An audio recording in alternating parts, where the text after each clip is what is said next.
के खानुभएको हेर्नु त 84 व्यञ्जनलाई भनिन्छ गाइज यहाँ ओनियन पनि रहेछ के हो तरकारी अचार अचार पनि देखाउन अचार पर्छ नि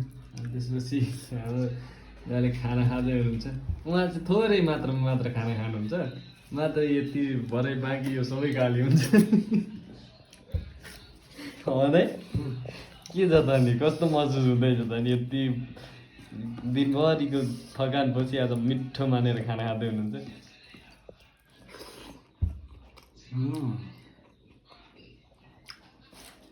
मलाई आनन्दले खान देऊ न यार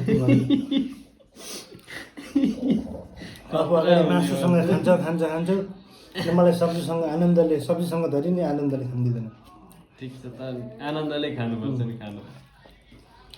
मासु त्यत्रो पकाएको 2 केजी पकाएको हिजो एक्लै ए मासुको नाममा यही छ है एकदम राम्रो छ अचार त्यो ग्रिन सलाद पनि तपाईँकै हो हामी बाघले खाँदैन जस्तो घाँसफुस ल राम्रोसँग खानुहोस्